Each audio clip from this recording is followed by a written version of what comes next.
ada mentari baru setiap pagi. Selalu ada kesempatan baru tiap hari. Dan mari mengawali setiap kesempatan yang akan kita terima dengan terang kasih Allah di dalam firman-Nya. Kita berdoa. Damai sejahtera Allah yang melampaui segala akal, kiranya memelihara hati dan pikiran kamu sekalian di dalam nama Tuhan Yesus Kristus. Amin. Jemaat Tuhan, renungan harian HKBP Resort Sutoyo, Senin 17 Oktober 2022, tertulis di Titus 3 ayat 5. Demikian dikatakan, pada waktu itu Dia telah menyelamatkan kita, bukan karena perbuatan baik yang telah kita lakukan, tetapi karena rahmat-Nya, oleh permandian kelahiran kembali dan oleh pembaruan yang dikerjakan oleh Roh Kudus. Di dalam bahasa Bataknya dikatakan, dada alani ulauta hatigoran ubana di palua ibana hita. Tungsian asini rohanado. Marite hite padidion pangulahion tubu. Do marite hite todi porbadia na baru honing. Demikian firman Tuhan. Manusia diciptakan menyerupai Allah dan dimahkotai dengan kemuliaan dan hormat. Itu dikatakan oleh Daud di Mazmur 8 ayat 6 yang mengatakan, namun engkau telah membuatnya hampir sama seperti Allah dan telah memahkotainya dengan kemuliaan dan hormat. Namun dalam pelayanan Paulus di Roma, dia secara jelas mengatakan sebuah kalimat yang akan terasa sangat berbeda, kontroversial dengan perkataan Daud.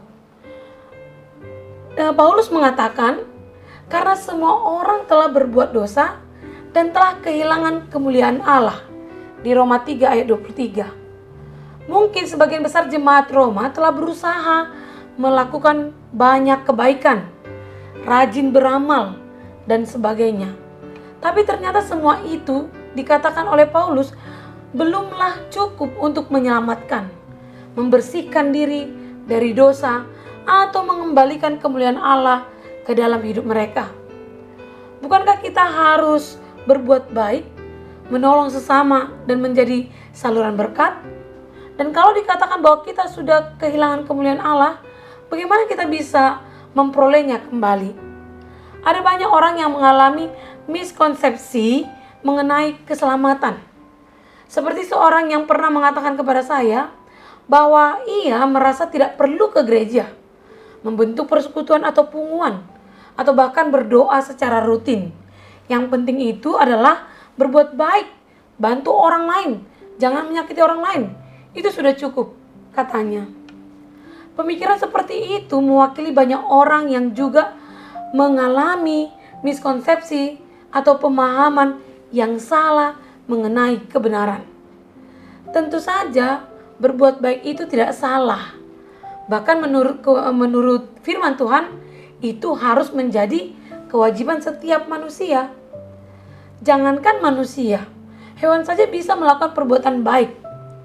Alangkah ironisnya apabila manusia yang punya akal, budi, punya pikiran, yang mampu membedakan mana yang baik dan buruk, malah dengan enggan melakukan perbuatan baik. Tidak mau menolong sesama, bersikap pelit, gampang curiga, mementingkan diri sendiri, itu jauh dari perbuatan baik. Berbuat baik itu wajib, tapi itu tidak menjamin keselamatan. Mari kita lihat bukti bahwa manusia sudah kehilangan kemuliaan karena dosa lewat contoh yang sederhana ini. Adakah orang tua di dunia ini yang mengajarkan anak mereka untuk berbohong? Atau mengajarkan anaknya untuk mencuri? Atau hal-hal yang lain yang buruk? Tapi tanpa diajari, kita sering menemukan bahwa anak-anak kecil yang belum mengerti apa-apa ternyata telah berani berbohong, berani mencuri sesuatu. Ini membuktikan bahwa ternyata sejak lahir, manusia memang telah membawa bibit-bibit dosa. Dosa merupakan pemisah antara kita dengan Tuhan.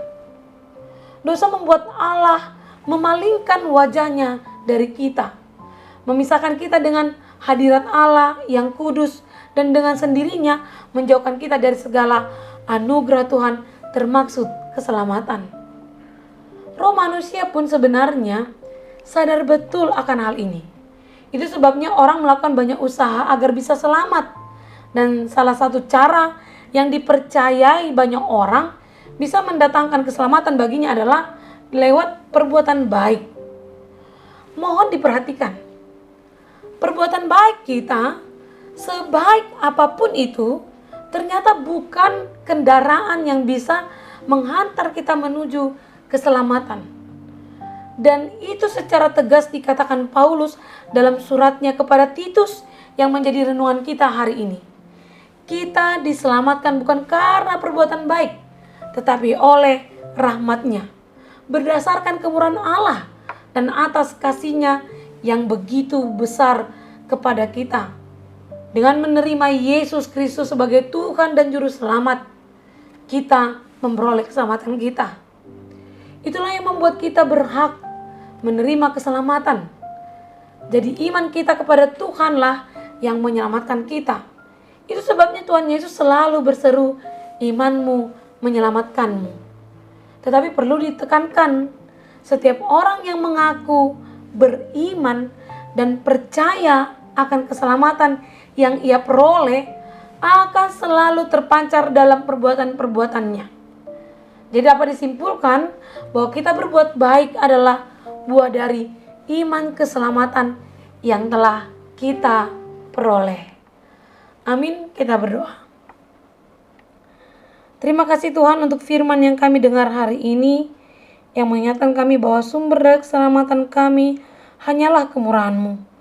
Oleh karena itu Tuhan, kami memohon agar Engkau senantiasa bermurah hati kepada kami, terlebih atas perbuatan kami yang tidak berkenan di hadapan-Mu. Berilah kuasa Roh Kudus agar kami setia melakukan firman-Mu, agar keselamatan kami menghantarkan kami kelak kepada sukacita abadi di dalam kerajaan-Mu. Biarlah setiap perbuatan baik kami adalah buah dari iman dan keselamatan yang telah Kau karuniakan melalui anak-Mu, Tuhan Yesus Kristus Tuhan kami. Terima kasih Tuhan. Amin. Jemaat yang terkasih dalam nama Tuhan Yesus Kristus, selamat menjalani aktivitas Anda hari ini. Salam sehat, Tuhan Yesus memberkati.